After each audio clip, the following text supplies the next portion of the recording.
नमस्कार विद्यार्थियों, आपका स्वागत है हमारे चैनल एके बायोलॉजी जोन में। आज हम चर्चा करेंगे जैव विविधता संरक्षण, स्वस्थाने और बायस्थाने, biodiversity conservation, in situ and ex situ पर। इस गहन चर्चा को शुरू करने से पहले जरा एक परिदृश्य की कल्पना की जाए। मान लीजिए कि एक बहुत ही प्रसिद्ध कला संग्रहालय में भयंकर आग लग गई है और अंदर दुनिया की सबसे दुर्लभ पेंटिंग्स रखी हैं। बिल्कुल। अब वहां जो संरक्षणकर्ता मौजूद है, उनके सामने एक बहुत बड़ी दुविधा है। क्या वे आग बुझाकर उस पूरी इमारत और उसके अंदर के माहौल को बचाने की कोशिश करें, या फिर इमारत को जलने दें और बस उस दुर्लभ पेंटिंग को निकालकर किसी सुरक्षित तिजोरी में बंद कर दें? हाँ, एकदम सही। और ये दुविधा केवल एक कहानी नहीं है। जीव विज्ञान और पारिस्थितिकी इकोलॉजी की दुनिया में यही वो सबसे बड़ा सवाल है जिसका सामना वैज्ञानिक हर दिन करते हैं, खासकर जब वे विलुप्ति की कगार पर खड़ी प्रजातियों को बचाने निकलते हैं। सही कहा। और आज के इस विस्तृत अध्ययन का जो मुख्य उद्देश्य है वो इसी कश्मकश को वैज्ञानिक दृष्टिकोण से समझना है। और वो भी विशेषकर CSIR नेट जीवन विज्ञान के स्तर पर। हाँ, क्योंकि ये जो संग्रहालय वाला उदाहरण आपने दिया ना, इससे ये पूरी तरह स्पष्ट हो जाता है कि संरक्षण के दो मुख्य रास्ते कैसे काम करते हैं। मतलब पूरी इमारत को बचाना, वो स्वस्थाने संरक्षण है। यानी अपनी ही जगह पर संरक्षण। बिल्कुल। और केवल पेंटिंग को निकालकर सुरक्षित स्थान पर ले जाना, वो बायस्थाने संरक्षण है। लेकिन यहाँ यह समझना बेहद महत्वपूर्ण है कि किसी प्रजाति को बचाने का अर्थ केवल एक विशिष्ट जीव को बचाना नहीं होता है। तो मतलब इसमें और भी स्तर शामिल है। हाँ ना।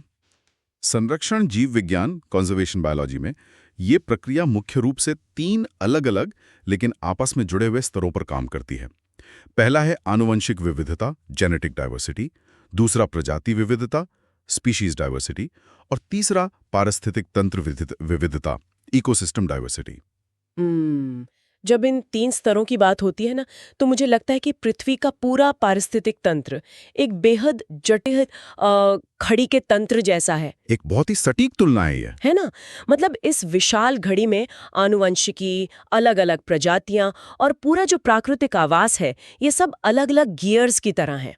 यदि कोई एक गियर, मान लीजिए किसी विशेष प्रजाति की आनुवंशिक विविधता कम हो जाती है, तो वो गियर घिसने लगता है और अंततः पूरी घड़ी का संतुलन बिगड़ जाता है। बिल्कुल। लेकिन एक सवाल उठता है, इतनी बड़ी वैश्विक घड़ी पर नजर रखना, ये पहचानना कि कौन सा गियर टूटने वाला है, ये तो बहुत बड़ा काम है। वैश्विक स्तर पर ये निगरानी आखिर की कैसे जाती है? कि वैश्विक स्तर पर यह काम IUCN जैसी बड़ी संस्थाओं द्वारा किया जाता है। IUCN अपनी एक सूची जारी करता है। वो रेड लिस्ट वाली बात? एकदम सही, रेड लिस्ट। इसी के माध्यम से प्रजातियों के संरक्षण की स्थिति का आकलन किया जाता है। जब किसी प्रजाति की आबादी में भारी गिरावट दर्ज की जाती है और उसे संकटग्रस्त या गंभीर रूप से संकटग्रस्त घोषित किया जाता है, तब हस्तक्षेप की आवश्यकता होती है। और यहीं पर हमारे वो 2 संरक्षण के स्तंभ सामने आते हैं, स्वस्थानी और बाह्यस्थानी। हाँ, और इनका चुनाव इस बात पर निर्भर करता है कि खतरे का स्तर क्या है और प्रजाति के प्राकृतिक आवास की वर्तमान स्थिति कैसी है। तो अगर प्राकृतिक आवास की स्थिति ठीक है, तो यहीं से पहली रणनीति यानी स्वस्थानी संरक्षण, इन सिटू कंजर्वेशन का मार्ग प्रशस्त होता है ना? बिल्कुल। इसका मूल सिद्धांत यही है कि जीवों को उनके प्राकृतिक आवास में ही संरक्षित किया जाए। एक विकासवादी दृष्टिकोण से देखें तो किसी भी प्रजाति को बचाने का सबसे तार्किक स्थान तो उसका अपना घर ही है, क्योंकि वहीं पर वे सभी पर्यावरणीय दबाव मौजूद होते हैं जिन्होंने उस प्रजाति को आकार दिया है। मतलब वो वहीं रहकर इवॉल्व हुए हैं। और यही स्वस्थाने संरक्षण का सबसे मजबूत पहलू है। जब जीवों को उनके प्राकृतिक आवास में संरक्षित किया जाता है तो वहां प्राकृतिक चयन, नेचुरल सिलेक्शन की जो प्रक्रिया है वो अबाधित रूप से चलती रहती है। यानी वे खुद सीखते हैं कि कैसे बचना है। हाँ, जीव अपने शिकारियों से बचना सीखते हैं, बीमारियों के खिलाफ प्रतिरोधक क्षमता विकसित करते हैं और बदलते मौसम के अनुकूल अडैप्ट होते हैं। ये एक निरंतर चलने वाली प्रक्रिया है। अगर हम स्वस्थाने संरक्षण के मॉडल को देखें तो मैंने पढ़ा है कि इसे मुख्य रूप से 4 श्रेणियों में बांटा जाता है: राष्ट्रीय उद्यान, वन्यजीव अभयारण्य, सामुदायिक रिजर्व और बायोस्फीयर रिजर्व। हाँ, और इन श्रेणियों के बीच का तकनीकी अंतर अक्सर बहुत भ्रम पैदा करता है। बिल्कुल, विशेषकर CSIR नेट परीक्षा की तैयारी करते समय। जैसे राष्ट्रीय उद्यान और वन्यजीव अभयारण्य के बीच के अंतर को ही ले लीजिए। ये एक बहुत ही आम उलझन है। हाँ, तो राष्ट्रीय उद्यानों जैसे कि जिम कॉर्बेट का उदाहरण लें, तो उसे एक बहिष्करण क्षेत्र या यूं कहें कि एक VIP सिक्योरिटी जोन के रूप में देखा जा सकता है। बहुत खूब। VIP zone. हाँ, मतलब वहाँ नियम बेहद सख्त होते हैं।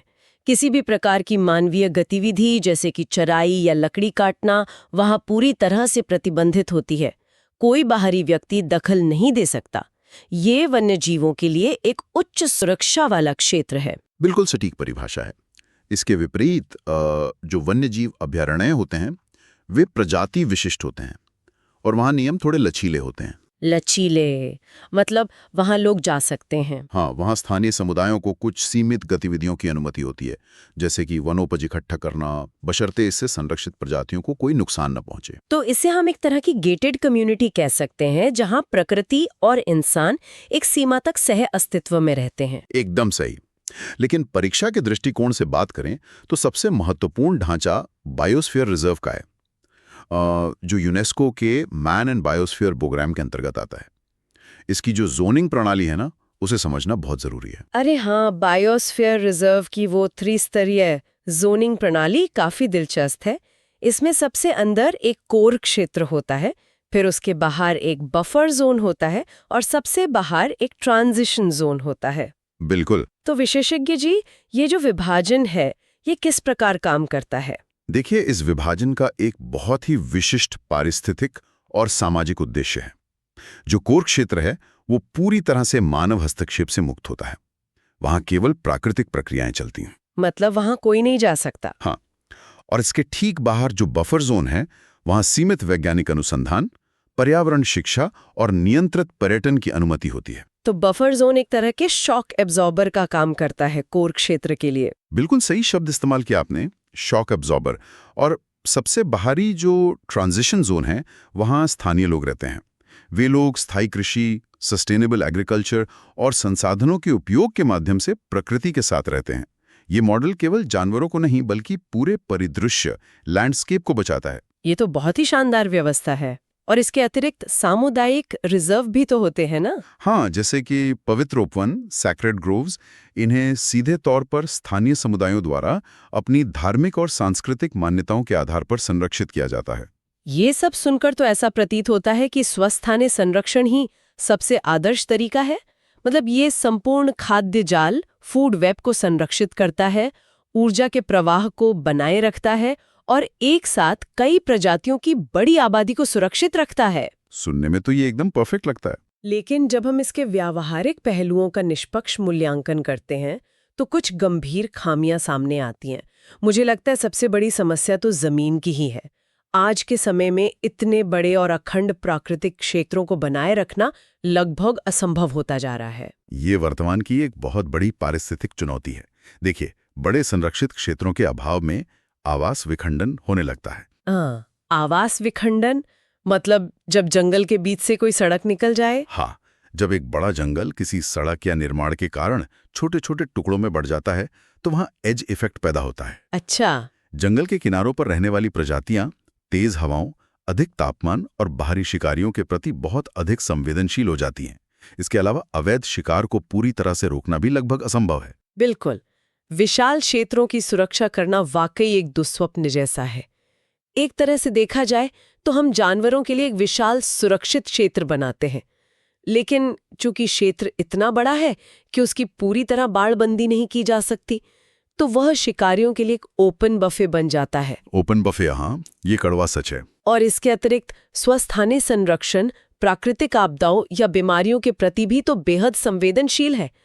यदि किसी संरक्षित जंगल में कोई महामारी फैल जाए या भीषण आग लग जाए तो वहां मौजूद पूरी की पूरी प्रजाति एक झटके में विलुप्त हो सकती है। और ठीक ऐसी ही चरम स्थितियों से निपटने के लिए विज्ञान ने दूसरी रणनीति विकसित की है, बाह्य स्थानीय संरक्षण, एक्सिटू कंजर्वेशन। बिल्कुल, जब प्राकृतिक आवास पूरी तरह से नष्ट हो चुका हो या प्रजाति की आबादी इतनी कम हो गई हो कि जंगल में उनका बचे रहना संभव ही ना हो, तब बाह्यस्थाने संरक्षण का उपयोग किया जाता है। तो इसे हम एक पारिस्थितिक बैकअप सिस्टम मान सकते हैं। सही। प्रजातियों को उनके प्राकृतिक आवास से निकालकर एक कृत्रिम नियंत्रित वातावरण में सुरक्षित रखा जाता है। इस बैकअप सिस्टम में तो कई अलग-अलग वास्तुकलाएं और तकनीकें शामिल होंगी। जैसे सबसे परिचित रूप तो चिड़ियाघर, जूज और वनस्पति उद्यान, बोटानिकल गार्डन्स हैं। हाँ, चिड़ियाघर सबसे आम उदाहरण है। अक्सर लोग चिड़ियाघरों को केवल मनोरंजन का साधन मान लेते हैं, लेकिन वहाँ कैप्टिव ब्रीडिंग कार्यक्रम भी तो चलाए जाते हैं, है ना? बिल्कुल चलाए जाते हैं, लेकिन कैप्टिव ब्रीडिंग के साथ एक बहुत बड़ी आनुवांशिक समस्या जुड़ी हुई है। वो क्या? देखिए, जब केवल कुछ ही जीवों को लेकर एक नई आबादी बढ़ाई जाती है, तो वहाँ आनुवांशिक विविधता बहुत सीमित रह जाती है। अच्छा, मतलब जीन पूल छोटा हो जाता है। हाँ, और ये बाह्य स्थानीय संरक्षण की सबसे गंभीर तकनीकी सीमाओं में से एक है। जब एक बहुत छोटी आबादी आपस में प्रजनन करती है, तो इन ब्रीडिंग डिप्रेशन का भारी खतरा पैदा हो जाता है। इससे तो जीवों में आनुवांशिक बीमारियां बढ़ने लगती होंगी। बिल्कुल, बीमारियां बढ़ती हैं और उनकी उत्तरजीविता दर तेजी से गिर जाती है। इसके अलावा फाउंडर इफेक्ट और जेनेटिक ड्रिफ्ट जैसी प्रक्रियाएं उस छोटी आबादी के जीन पूल को हमेशा के लिए बदल कर रख देती हैं। बाप रे, ये तो एक बड़ा जोखिम है। खैर, चिड़ियाघरों के अलावा बाह्य स्थानीय संरक्षण में कुछ अत्यधिक उन्नत तकनीकें भी हैं, जैसे कि क्रायोप्रिजर्वेशन। हाँ, ये तकनीक तो बहुत ही दिलचस्प है। ये तकनीक मुझे किसी साइंस फिक्शन फिल्म जैसी प्रतीत होती है। मतलब जीवन को बर्फ में अत्यधिक ठंड में जमा कर भविष्य के लिए सुरक्षित कर देना। लेकिन सेल्यूलर स्तर पर यह कैसे संभव है कि कोई भ्रूण या बीज इस कदर जमा दिया जाए और फिर भी वो मरे नहीं? उसका तापमान तो बहुत कम होता होगा। हाँ, 0 से 196 डिग्री सेल्सियस नीचे। -196 डिग्री। बाप रे। बिल्कुल। इस अत्यधिक कम तापमान पर कोशिका के भीतर सभी एंजाइमेटिक और चयापचय मेटाबॉलिक गतिविधियां पूरी तरह से रुक जाती हैं। जीव विज्ञान की भाषा में से निलंबित जीवन सस्पेंडेड एनिमेशन कहा जाता है। तो क्या बर्फ जमने से कोशिका फटती नहीं है? यही तो सबसे बड़ी चुनौती है। जमने के दौरान कोशिका के अंदर बर्फ के क्रिस्टल्स न बने, क्योंकि वो कोशिका झिल्ली सेल मेम्ब्रेन को फाड़ सकते हैं। इसलिए इसमें क्रायोप्रोटेक्टेंट्स नामक विशेष रसायनों का उपयोग किया जाता है। अच्छा, जो बर्फ के क्रिस्टल बनने से रोकते हैं। ये तो वाकई प्रकृति के हार्ड ड्राइव बैकअप जैसा है। बिल्कुल। और ये तकनीक बीज बैंकों के लिए तो एक वरदान साबित हुई है। बीज बैंकों में कम तापमान और आर्द्रता पर दुनिया भर के पौधों की आनुवंशिक विविधता को सहेजा जाता है। CSIR नेट के पाठ्यक्रम में मैंने देखा है कि अक्सर बीजों के प्रकार पर भी सवाल पूछे जाते हैं। हाँ, बहुत बार। क्योंकि सभी बीजों को सामान्य तरीके से सुखाकर ठंडे तापमान पर तो नहीं रखा जा सकता। ऑर्थोडॉक्स बीज और रिकैल्सिट्रेंट बीज के बीच का ये अंतर समझना छात्रों के लिए बहुत महत्वपूर्ण है। बिल्कुल। देखिए, ऑर्थोडॉक्स बीज वे होते हैं जिन्हें उनके अंदर की नमी को बहुत कम करके, मतलब सुखाकर और कम तापमान पर लंबे समय तक सुरक्षित रखा जा सकता है, जैसे गेहूं या चावल के बीज। और रिकैल्सिट्रेंट बीज? वो इसके उलट होते हैं, जैसे कि आम या रबर के बीज। वे सूखने या कम तापमान को बर्दाश्त नहीं कर सकते। यदि उन्हें सुखाया जाए तो वह मर जाते हैं। तो फिर ऐसे बीजों का या उन पौधों का जो बीज पैदा ही नहीं करते, उनका संरक्षण कैसे होता है? ऐसे मामलों में बाह्य स्थानीय संरक्षण की एक और तकनीक का उपयोग किया जाता है, ऊतक संवर्धन या सूक्ष्म प्रवर्धन, टिश्यू कल्चर माइक्रोप्रोपगेशन। ऊतक संवर्धन वास्तव में एक बहुत ही शक्तिशाली उपकरण है। मतलब यदि किसी दुर्लभ पौधे के प्राकृतिक परागणकर्ता पॉलिनेटर्स ही विलुप्त हो गए हैं, तो ऊतक संवर्धन ही एकमात्र रास्ता बचता है। बिल्कुल सही। इसमें पौधे के एक छोटे से हिस्से, जिसे एक्सप्लांट कहा जाता है, को प्रयोगशाला में पोषक तत्वों से भरे एक माध्यम में उगाया जाता है। यह पादप कोशिकाओं की टोटिपोटेंसी नामक क्षमता पर निर्भर करता है। यानी एक अकेली कोशिका से पूरा का पूरा पौधा विकसित करने की क्षमता। हाँ, इस तकनीक से हम एक ही पौधे से बहुत ही कम समय में हजारों रोग मुक्त क्लोन्स तैयार कर सकते हैं। यह तकनीक न केवल विलुप्ति को रोकती है, बल्कि क्षतिग्रस्त पारिस्थितिक तंत्रों को फिर से स्थापित करने के लिए पौधों की भारी मात्रा भी प्रदान करती है। तो अब अगर हम इन दोनों स्तंभों, स्वस्थाने और बाह्य स्थाने, का गहराई से विश्लेषण करें और दोनों के बीच एक विस्तृत तुलना करें, तो तस्वीर एकदम स्पष्ट हो जाती है। बिल्कुल। विकास के मोर्चे पर देखा जाए तो स्वस्थानीय संरक्षण में प्रजातियां प्राकृतिक रूप से विकसित होती हैं, जबकि बाह्य स्थाने में यह विकासात्मक प्रक्रिया या तो रुक जाती है या कृत्रिम रूप से बदल जाती है। और इसका एक बड़ा नुकसान भी है। बाह्य स्थानीय सुविधाओं में पले बड़े जीवों में एपिजेनेटिक बदलाव भी आ सकते हैं। हाँ, और इसी से मुझे पैम्पर्ड पेट सिंड्रोम का विचार आता है। पैम्पर्ड पेट सिंड्रोम। हाँ, मतलब अगर किसी जंगली जानवर को चिड़ियाघर में हमेशा समय पर खाना मिल जाए, तो क्या वो कभी जंगल में जाकर खुद शिकार करना याद रख पाएगा? वो तो अपना प्राकृतिक उत्तरजीविता स्किल्स ही भूल जाएंगे ना। ये बहुत ही सटीक चिंता है। वे अपना प्राकृतिक व्यवहार भूल सकते हैं। इसके अलावा लागत और आबादी के आकार की तुलना भी उतनी ही महत्वपूर्ण है। मतलब खर्च के मामले में। हाँ, स्वस्थानीय संरक्षण का दायरा बहुत बड़ा होता है। जमीन सुरक्षित करने में खर्च तो आता है, लेकिन प्रतिजीव संरक्षण लागत पर कैपिटा कंजर्वेशन कॉस्ट बहुत कम होती है, क्योंकि प्रकृति अपना काम खुद कर रही होती है। और बाह्य स्थाने में तो प्रयोगशालाएं बनानी पड़ती हैं। बिल्कुल, बाह्य स्थानीय संरक्षण अत्यधिक संसाधन गहन, रिसोर्स इंटेंसिव है। प्रयोगशालाएं बनाना, क्रायो चैम्बर्स को -196 डिग्री सेल्सियस पर मेंटेन करना, ये सब बहुत खर्चीला है। इसी कारण से बाह्य स्थानीय सुविधाओं में केवल छोटी आबादी को ही रखा जा सकता है। तो निष्कर्ष ये निकलता है कि दोनों ही तरीकों की अपनी अपनी ताकत और कमजोरियां हैं। जंगल में शिकारियों और आवास विनाश का खतरा है, और प्रयोगशाला में प्राकृतिक विकास के नुकसान का। इसीलिए आज के समय में संरक्षण का असली विज्ञान इन दोनों दृष्टिकोणों को मिलाने में है।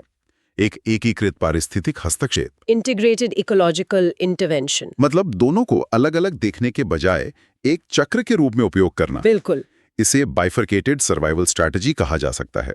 इसका सबसे बेहतरीन उदाहरण हमारे भारत में घड़ियाल संरक्षण परियोजना है। ओहो, वो तो एक शानदार सफलता की कहानी है।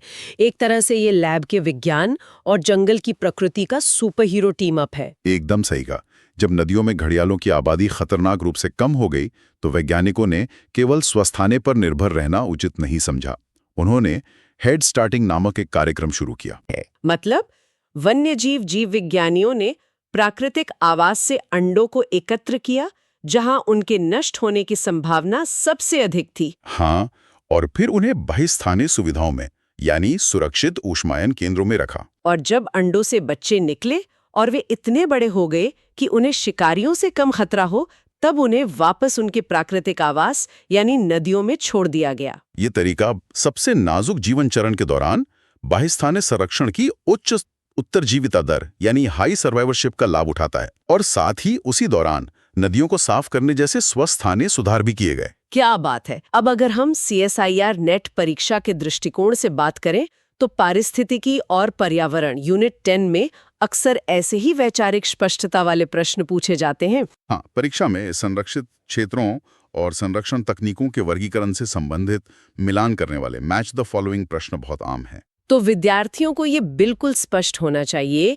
कि बीज बैंक, ऊतक संवर्धन और क्रायो प्रिजर्वेशन ये सब बाह्य स्थाने हैं, जबकि पवित्र उपवन, बायोस्फीयर रिजर्व और सामुदायिक रिजर्व स्वस्थाने हैं। और साथ ही वैचारिक प्रश्नों, कंसेप्चुअल क्वेश्चंस के लिए भी तैयार रहना आवश्यक है। जैसे पूछा जा सकता है कि इन ब्रीडिंग डिप्रेशन किस संरक्षण विधि की प्रमुख सीमा है, या फिर कौन सी विधि प्रजातियों को उनके प्राकृतिक आवास में संरक्षित करती है, जिसका उत्तर स्वस्थानीय संरक्षण है। बिल्कुल, इन सिद्धांतों की गहरी समझ से ही ऐसे प्रश्न हल हो सकते हैं। तो आज की चर्चा में हमने पारिस्थितिकी संतुलन, स्वस्थाने की प्राकृतिक प्रक्रियाओं और बाह्य स्थाने के वैज्ञानिक चमत्कारों का विस्तार से विश्लेषण किया। लेकिन खत्म करने से पहले एक बहुत ही विचारोत्तेजक प्रश्न सामने आता है। वो क्या? देखिए, वर्तमान में संरक्षण की पूरी नीतियां भौगोलिक सीमाओं पर टिकी हैं। हम नक्शे पर एक रेखा खींचते हैं और उसे राष्ट्रीय उद्यान घोषित कर देते हैं। लेकिन जलवायु परिवर्तन, क्लाइमेट चेंज के इस युग में जब खुद प्राकृतिक आवास की भौगोलिक स्थिति ही बदलने लगेगी, तब क्या होगा? ये एक बहुत ही गंभीर पारिस्थितिक संकट है, क्योंकि प्रजातियों का वितरण तो उनके अनुकूल तापमान के आधार पर होता है। यदि जलवायु परिवर्तन के कारण जंगल का तापमान बढ़ जाता है, तो प्रजातियां अधिक ऊंचाई वाले क्षेत्रों की ओर पलायन करने का प्रयास करेंगी। और राष्ट्रीय उद्यानों की सीमाएं तो स्थिर है, वो तो प्रजातियों के साथ खिसक नहीं सकती। बिल्कुल नहीं खिसक सकती। तो क्या इसका मतलब ये है कि अगर पर्यावरण का तापमान ही बदल गया, तो अगले 50 वर्षों में हमारे स्वस्थानीय संरक्षित क्षेत्र बेमानी हो जाएंगे? क्या तब हमें पूरी तरह कृत्रिम बाह्य स्थानीय सुविधाओं पर ही निर्भर रहना पड़ेगा? ये एक ऐसा ज्वलंत सवाल है जिस पर पूरे विज्ञान जगत को गहराई से सोचने की जरूरत है। क्या इन सिटू की परिभाषा ही बदल जाएगी? समय ही बताएगा। वाकई ये सोचने वाली बात है। अगर आपको ये लेक्चर पसंद आया हो तो वीडियो को लाइक करें, चैनल को सब्सक्राइब करें और अपने दोस्तों के साथ शेयर करें। धन्यवाद।